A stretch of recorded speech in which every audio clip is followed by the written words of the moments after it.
Filipino, do solemnly swear that that I will support the Constitution of the United States I will support the Constitution of the United States, and that I will be faithful and bear true allegiance and I will be faithful and bear true allegiance to the state of to Maryland the state of Maryland, and support the Constitution and laws thereof, and support the Constitution and laws thereof, and that I will, to to the best of my skill and the judgment, best of my skill and judgment, diligently and faithfully, without partiality or prejudice, execute the office of Associate Judge of the Sixth Judicial Circuit Court, Associate Judge of the Sixth Judicial Circuit Court, according to the Constitution and laws of this state, according to the Constitution and laws of this state, and that I will not directly or indirectly and I will not directly or indirectly receive the profits or any part of the profits receive the profits or the part of any profits of any other office during the term of my acting as judge. of any other office during the term of my judgment. Thank you very much. Woohoo! Yay!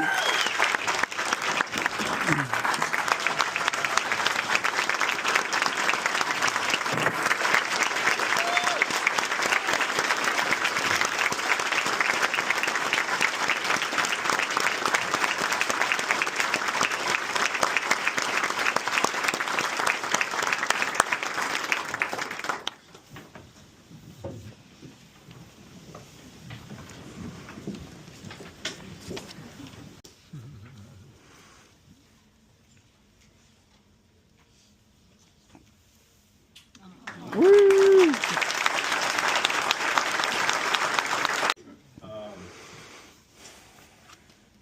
Gathering my thoughts here because it's such a emotional.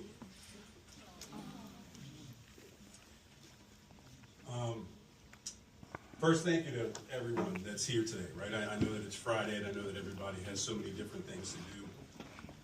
And Andy and Sherry and Terry, who I asked to speak here today. I tried to shorten some things up from the first time. There was a lot of speakers the first time around, and everybody was fantastic. So part of me thought to myself, is it silly to have another investiture because I went through this process already? And I had some phenomenal friends and family that told me, you know what, Victor, you have another opportunity to thank so many people that have been so instrumental in your life. So I want to start off first with thanking all of my colleagues in the district court. The decision to put in for the circuit court and the decision to potentially leave all of you was very difficult, as all of you know. The 6 years were so interesting because, as all of you know, I was appointed in December, and then within a very short time, COVID hit, and we were sort of trying to figure out a variety of different things, right? And I say this all the time, and many people don't know this, but this is being carried on Zoom, and I have family in Colombia and family in Mexico, and by the dozens that are actually on Zoom right now listening. Judge Gelber, one of my colleagues who I adore, is actually on a cruise ship somewhere, but he's listening as well. From the first time or the first moment that I was appointed, from the phone call that I received from Judge Gelber on the first day offering to help me move my stuff in, to Brittany and Devin and Christina and Donna, our assistants and our court staff and our bailiffs in Rockville and our bailiffs in Silver Spring, everyone has been so unbelievably kind to me. And the honor that I had to work with smart people,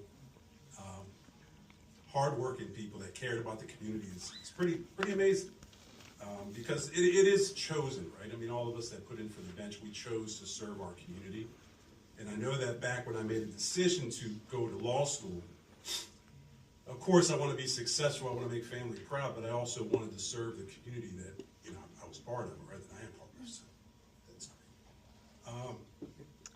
great. So I did want to thank all of those people that have been instrumental in my success. It's phenomenal.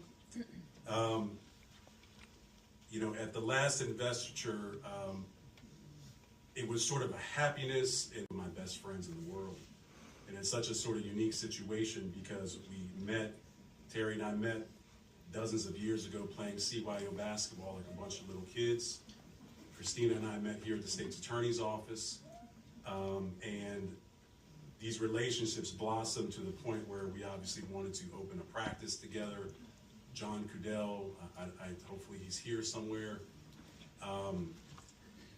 was just an unbelievable mentor to me, to us, and allowed us to sort of live out this dream, but to live out a dream professionally where we worked really hard, but we also cared for one another. There were no contracts written, there were no side agreements. There was us looking at each other and shaking each other's hand and having faith and trust in one another, and that was phenomenal.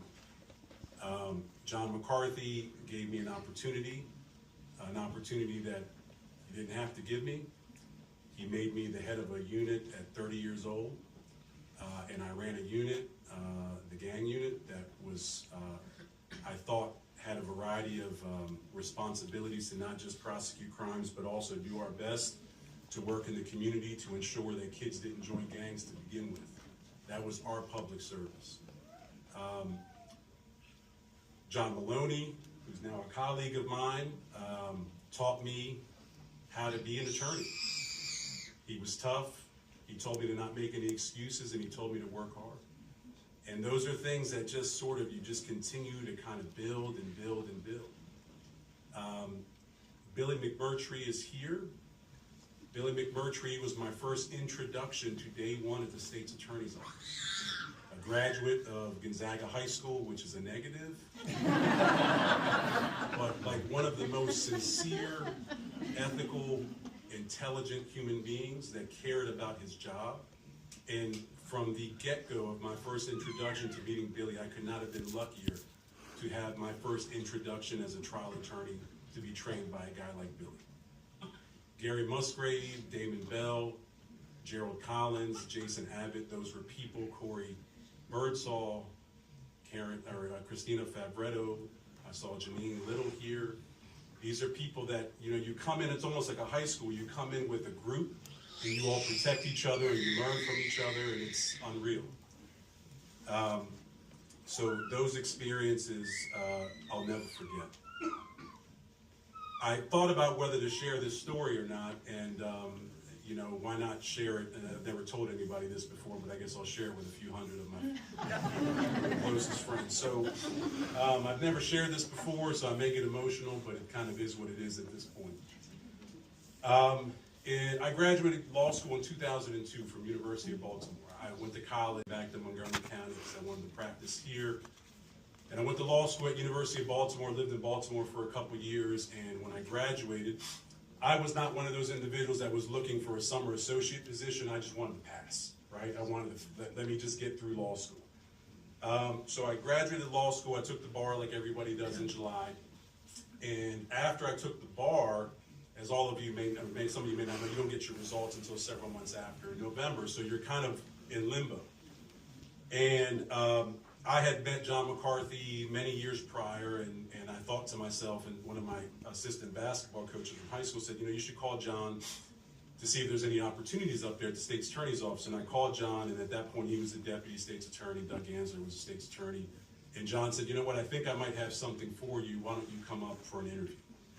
And I didn't know much at 26 years old, but what I did know is you show up early to interviews.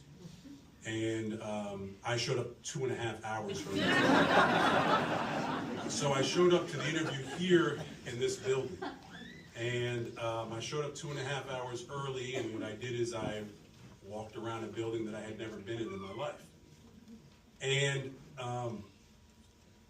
in a moment, when we're done, we'll have a reception outside, and you'll see sort of what I'm talking about. And I remember walking around and seeing this wall of judges, just sort of, and it's been mentioned here today a few times.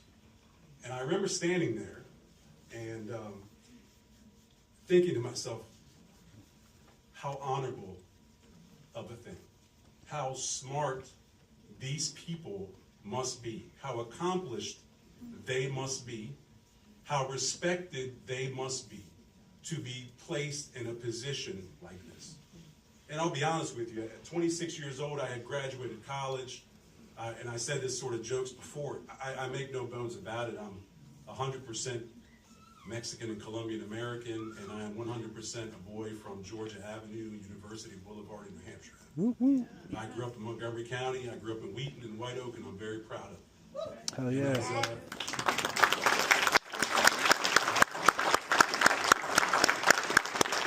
Even though accomplishments athletically gave me confidence, I can tell you that at 26 years old, when I was looking at those pictures, there was not a thought in my mind that I could become one of them.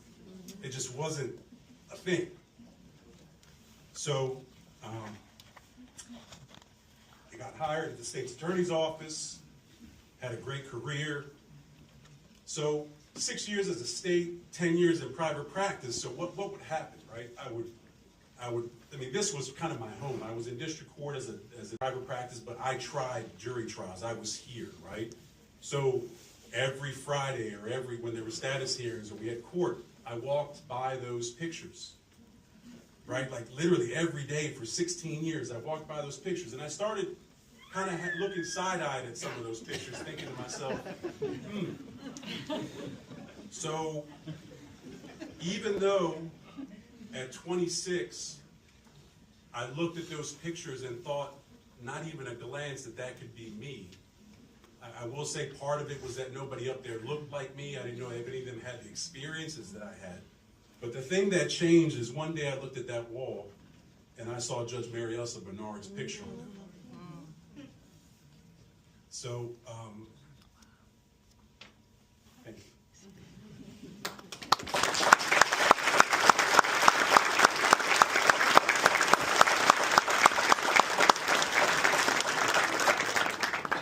Judge Bernard is beyond intelligent, carries herself with such grace and class. And I thought to myself, I don't know a lot about her, but I want to be like that. I think Judge Acosta and I are very lucky to follow in those footsteps, and I'm very lucky to follow in Judge Acosta's footsteps as well.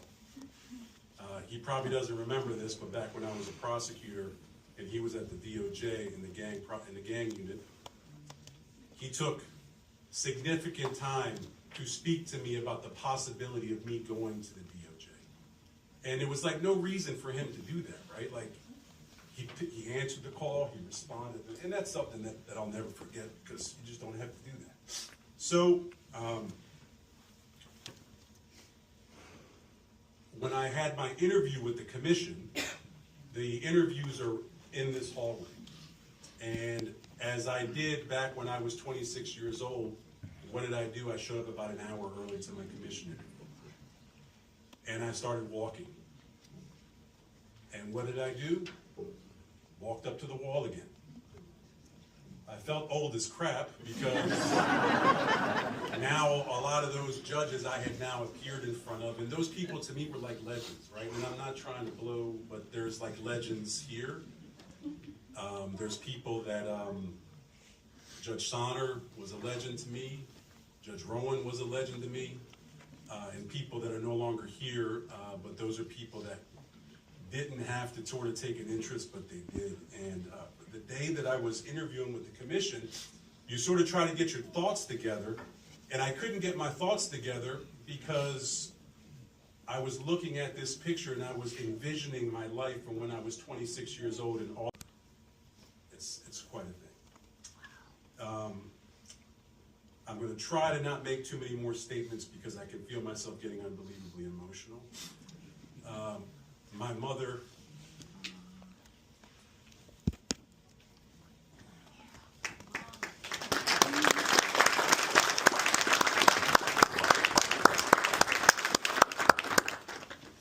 and my father.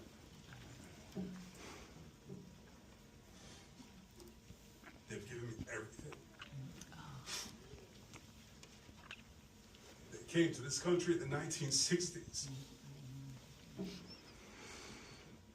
By themselves. And they met here, and I often think about how brave they were to do that. And I think that made me unbelievably proud, my brother, and they literally, I don't think I ever heard my parents, either one of them, tell me what their goals were, because they didn't care, because their goals were my brother and I. They never talked about what they wanted to do. They just wanted to raise two young men that were respectful and good boys. And they did that. My father worked 2 jobs. My mom came to this country to work as a cook in the Mexican embassy. She put herself through beautician school when she cut hair, and she opened up a beauty salon. And I say this with extreme proudness that she has a 3rd grade education and she ran a business, and she's one of the smartest people I've ever met in my life.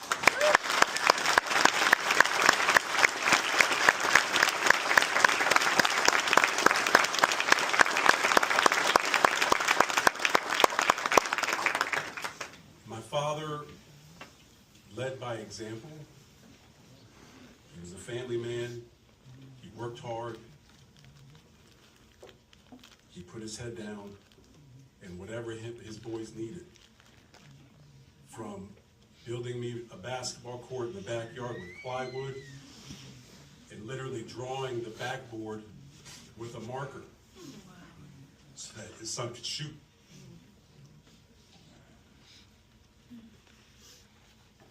So, anyway, I'm very lucky that my brother's here, who's been an unbelievable support system for me forever. We are very close, and I'm very proud of how close we are. I'm very happy that he's not judged my decisions, and he's always been just unbelievable. I had $0, and I remember stressing out about the fact that I would have no way to write any papers. I had no computer. My brother bought me a computer. I had no idea how he came up with the money. But he bought me a computer so I would have a computer in Baltimore so I could do my first writing assignment. He didn't ask for anything in return. He just did it. So, I love you both, Mom, Dad, George.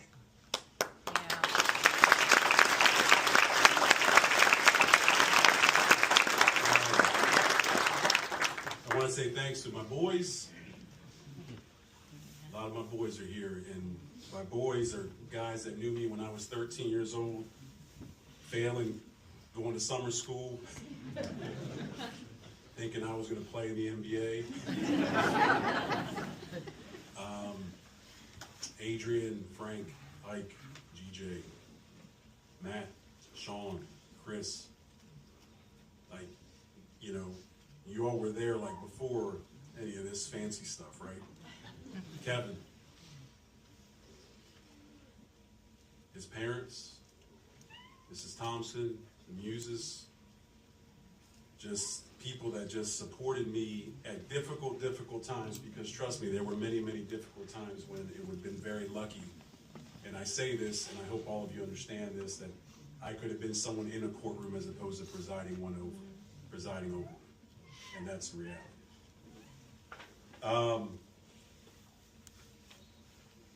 To my sons, Lelo and Diego, all this is for you, boys. I hope you're proud of your father, because I know how proud I am of the two of you. God gave me the two of you, and with the family that I have, from my parents to my brother to your mom, the two of you, to the in-laws, my sister-in-laws who are like my sisters, my brother-in-laws who are like my brothers, my wife's crazy Greek family who are like my family. I do this so that you understand that it's possible. To my beautiful wife, who is brilliant, who has always been there for me no matter what. When she could have called me an idiot for making certain decisions, she was supportive. She was never judgmental. And it's, I just don't have the words for it. I love you, and thank you for everything. I guess I have to take this portrait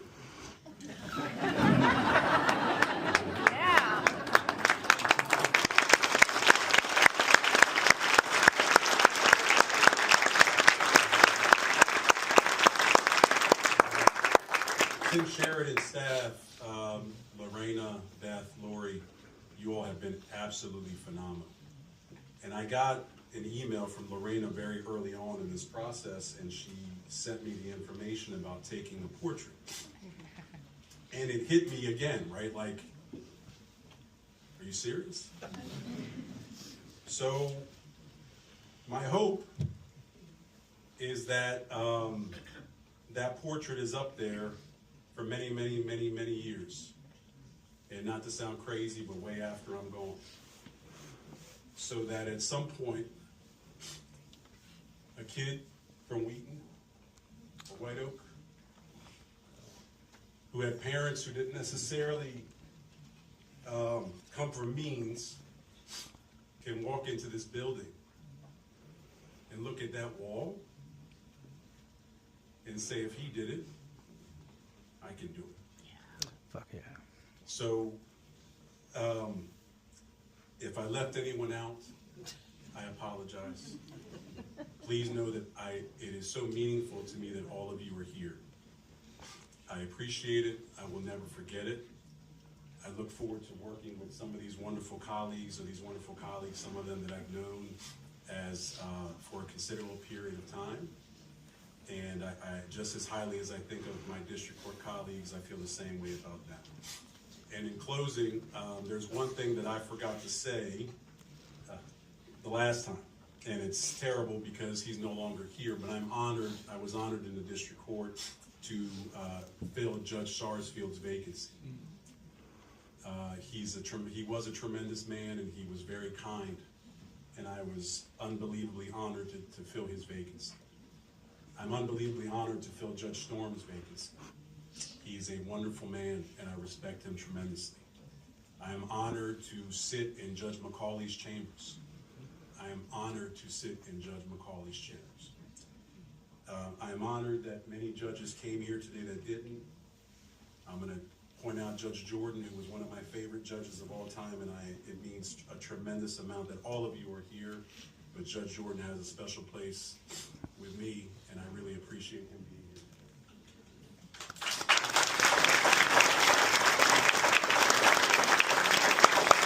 So I'm going to wrap up here. I was kind of taking a long time because the caterers were late and the bar was late. My wife, I was